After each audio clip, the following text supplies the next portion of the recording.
Say, welcome to our tiny house. Like a tiny house. She's got some flair, I'll tell you. So why don't we go somewhere only we know? Hi everybody, welcome back to the channel. I was just thinking that we have done a whole bunch of videos and none of those videos have been a house tour. So we're going to change that today. One of the main reasons why we haven't yet done a house tour is because, we still haven't made all of the changes that we want to make inside the house. But you know what? We're not perfect. Nobody's perfect. The house is never going to be perfect. When most people think of tiny homes, I think they imagine the more high-end, luxurious tiny homes that are shown on a lot of the tiny house TV shows. And it's not to say that our house isn't beautiful or luxurious. We like to think our house is pretty cool. But the main reason we decided to live in a tiny house was to save money and live debt-free as possible. So we saved the money we needed to buy our tiny house debt-free, and we did that. For our property, we did have to take out a small loan to buy the property that our house is on, but luckily for us, this coming April, we will pay that off. So we will officially own not just the house, but the land that we're on, and that is the whole point of what we wanted to do here. Like I said, with our goal to be ultimately debt-free, we did make some sacrifices on the inside to make the house less expensive to purchase. But I think I'm going to talk more about some of the things I think we would change if we were to buy or build another tiny house. I'm going to get into that in another video. But for the purposes of this video, let's get into the tour. So our house is 8.5 feet wide and 26 feet long. And it has your basic wood siding that we painted a charcoal gray, which I really like.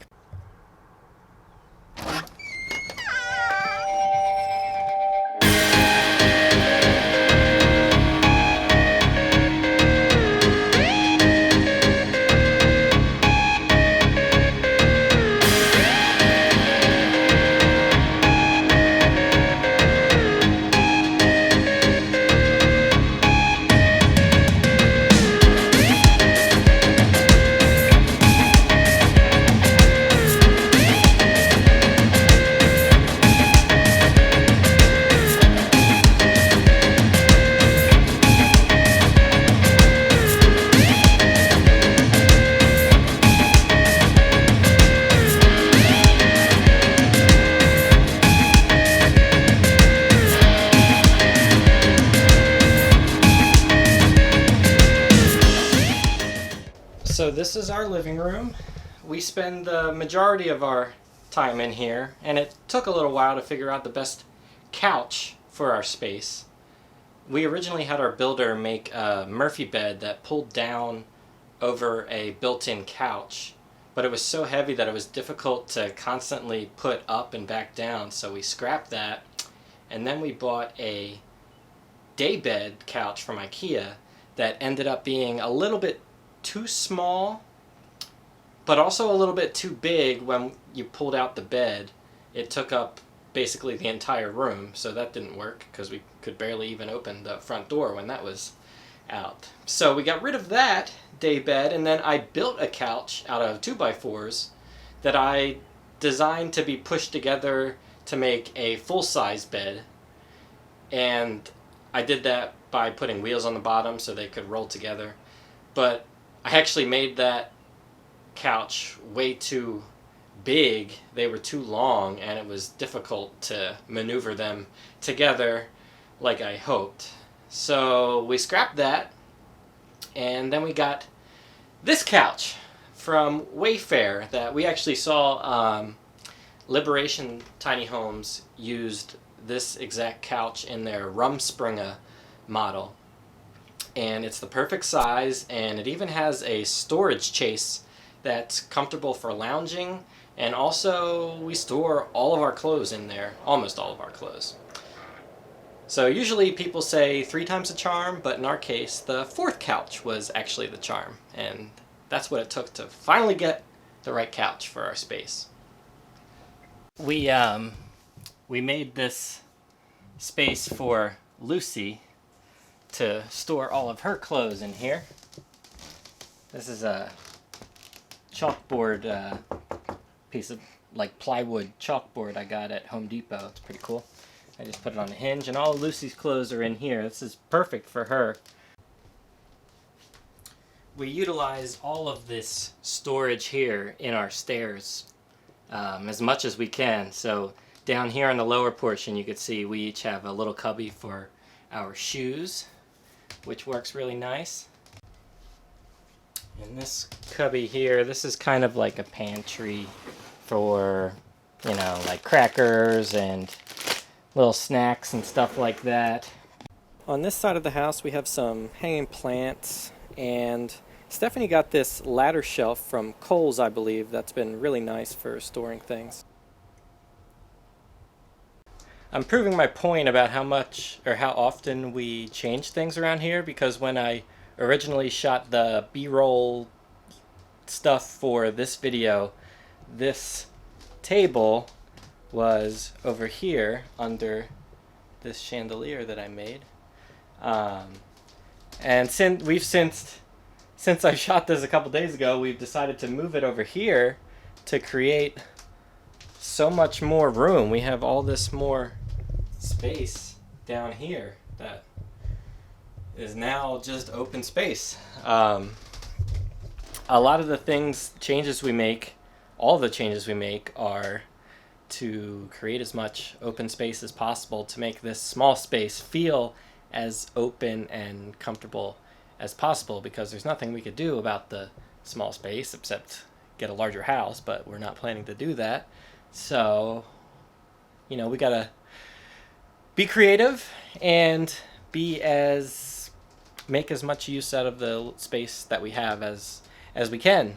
And we are like constantly doing that. And I think I'm actually going to build make a different kind of table. I think with some kind of live edge with some hairpin metal legs. Get a little different look here.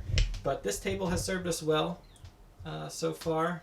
I'm going to make it a little bit bigger, the new one I'm planning to make.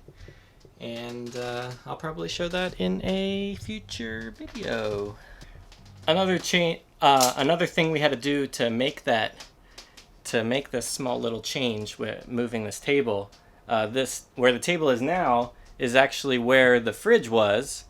So we had to move the fridge back over here, which is actually the spot where it was originally intended to be. It's basically perfectly designed to fit between where our kitchen countertop ends and between the end of the staircase. So it's back to its original spot. Now, over here next to our fridge is 1/2 of our kitchen space here. We got a microwave on the wall there. We have this dish rack that has made our lives so much easier. Fits perfectly above our sink and has really made the space more efficient. I talked about that in another video when we first put it together, because we used to have a lot of shelving units all along the walls here. We had like 4 or 5 shelves that just came out so much. It was all open shelving. Things looked really, really messy all the time. And this rack has just been it's been really nice to have. We keep some of our spices here on these cool little magnetic shakers. Pretty cool, I like that. We don't keep much on the countertops, except the things that we use a lot. And my mother-in-law just gave me this salad spinner, and that's something we use a lot. So that's going to have permanent counter space, and of course our air fryer. I could not live without the air fryer to cook all of my tater tots and toast my bagels. So we try to keep them as the rest of the counter space as clear as possible so it doesn't look as so cluttered, which can happen very, very easily in a tiny space. Having this dish rack makes life so much easier. You know, cleaning dishes, after you clean them, everything just goes back up there to dry. When you need them, you just pull them off. Everything's in one spot. It makes things very, very nice and clean. On the other side here, it's the other side of our galley kitchen. We have our Berkey water filter. We get our super fresh water in there. We have a little spice rack here for our oils and other spices we use for cooking. And on the bottom here, this is where we keep all of our teas and coffee beans. We love coffee and tea. We're always drinking that stuff. And this is our little induction cooktop. We just have one single induction cooktop that's all we use for cooking. We don't have an oven. We have the air fryer and this, and that works really well for us. And it cooks really good. We used to have a different electric cooktop that had 2 burners, but we realized we didn't even use the 2 burners very often. So we just got one good induction burner, and it cooks things really, really well and efficiently. And here we have our little knife rack, magnetic knife rack. I really like that. And we store our pots and pans up here that we use all the time. And occasionally, we don't often use them, but we sometimes hook some of our coffee mugs over there for easy access to those. Under the countertop here, we have this small rolling cart that we got at Michael's. It was on sale. It wasn't very expensive. And it fits perfectly under the countertop here. And we use it as basically a pantry, as you can see, with lots of grains, rice, pasta, soups, lots of canned goods. And in this lower cabinet is where we keep our little kitchen compost container, some bags of coffee, as you can see.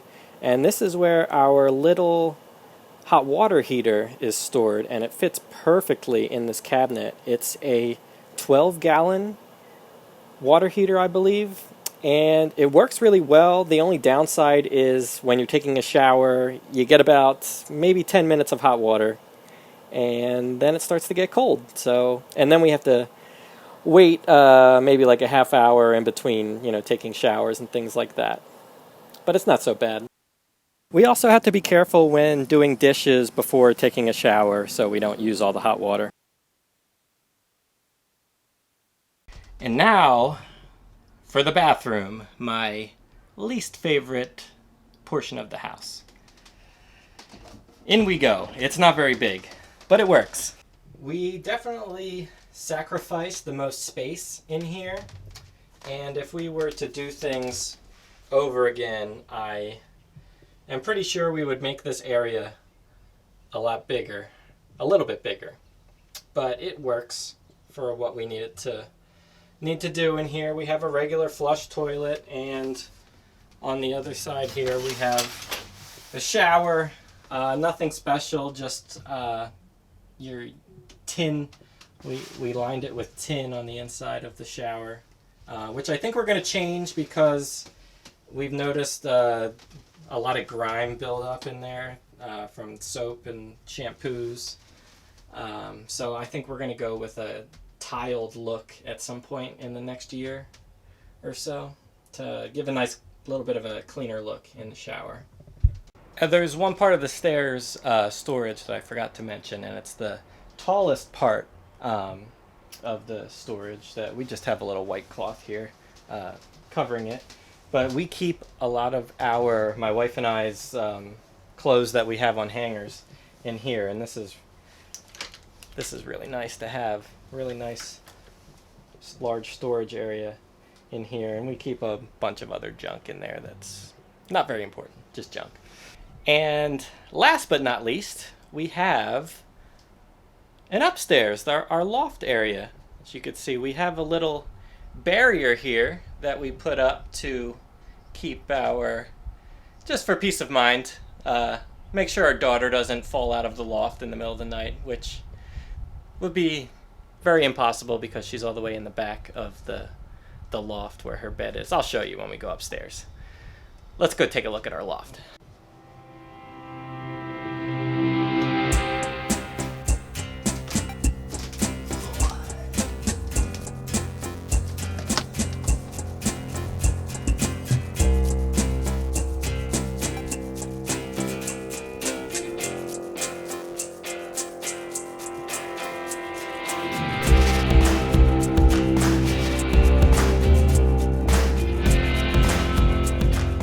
So right now we utilize our loft area for the sole purpose of sleeping, which actually makes our lives a lot easier to just know that this area is for sleeping and we don't have to ever change things over, you know, from a bed to a couch or whatever. This is just where we sleep.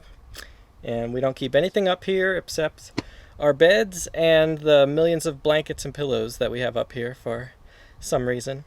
And I'll tell you right now, one of the two, there's a big benefit and big downside to sleeping in a loft. And I'll tell you right now, as we approach the warmth of these summer months, this is the warmest part of the house to sleep, and it's sometimes very uncomfortable. Even with the air conditioning on, you know, heat rises and it gets very hot up here very quickly. So we have a fan running, trying to blow when our air conditioner is on to blow it up this direction. But the positive is in the winter time when things are really cold, our little tiny heaters blow the hot air right up here. So it's always the warmest part of the house in the colder months. So that's always good. So this is our bed. We have a full-size bed here that my wife and I sleep on. And we have a little barrier of pillows here. And back on the back wall here, it's just a small twin-size bed for our daughter. And we made a nice little area for her there with all her little friends, her toys. But eventually, when she gets a little bit older, this whole loft is going to be her bedroom / play area. And I'm actually really looking forward to that because I want to make it as adorable as possible. Basically, I want her to really enjoy being up here. I want her to have her own, you know, private space as she's growing up. And this is a pretty sizable space. It's the width of the house, so it's about 8 feet wide and I think 11 feet long. So it's almost half of the house. Not quite, but close. So it's a very big space. You have about, I think, 3 feet here in the middle, of headroom where this arch is. Closer to the ends here, it's only about, I don't know, 2.5 feet. It's less headroom, but when you're only up here for sleeping, that doesn't really matter too much, and it doesn't matter too much when you're 2.5 years old. But for some reason, she still can't seem to remember that you can't jump up here in the loft, and she does that sometimes late at night, and it drives me crazy when she does that and hits her head. I guess she'll figure that out eventually.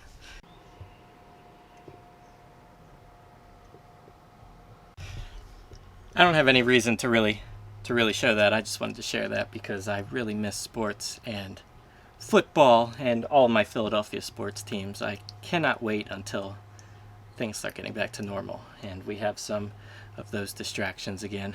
So you might be wondering, if our daughter has this bedroom eventually, where are my wife and I going to sleep? And that's to be determined. As of right now, we are just going to, when that happens, we're going to use the couch downstairs, which transforms into a full-size bed, and I think we're just going to end up using a like a mattress pad to put on top of the pulled out couch, and that's just going to be our bed, and we could store our covers in the chase area down there. Or we were talking about possibly creating a very small kind of walled off bedroom down there, basically exactly where the couch is now, which would mean we'd have to get rid of the couch. Not sure how that's going to work, but we're going to figure it out. We always figure things out. So there you have it. That was our tiny home. I hope you enjoyed that video. If you have any questions, please leave it in the comment box below, and I will answer all of your questions that you have. And if you like this video, please give it a thumbs up and subscribe to our channel if you haven't already. You know, it's not, as you can imagine, it's not easy living in a tiny house, but our philosophy is, if you want something bad enough, you find a way to make things work and make it happen. Thanks for watching, and we'll see you in the next video.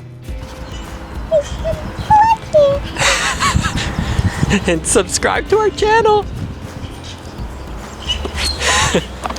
And hit the like button. She just hit the like button on her. Now tell them to give hit the thumbs up. There you go. And say bye. Okay.